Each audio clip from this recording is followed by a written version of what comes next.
Welcome, here I've got Motorola Moto G10 and I'm gonna show you how to turn on and off the camera leveler at this device. So at first we have to tap on the camera button to open it, and we are in the standard photo mode. From here let's go to the right corner to this button. By tapping on it we can open the advanced camera settings.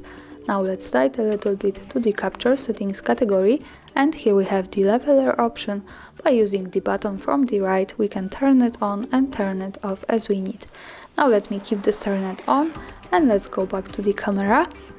Here we have this line, so this is our leveler, and this is useful when we want to keep our photographic topic straight at the picture.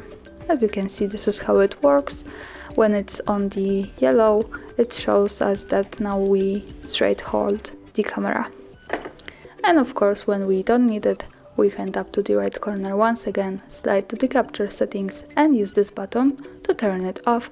So for now in the preview, the leveler has gone. And that's all. Thanks for watching, subscribe our channel and leave the thumbs up.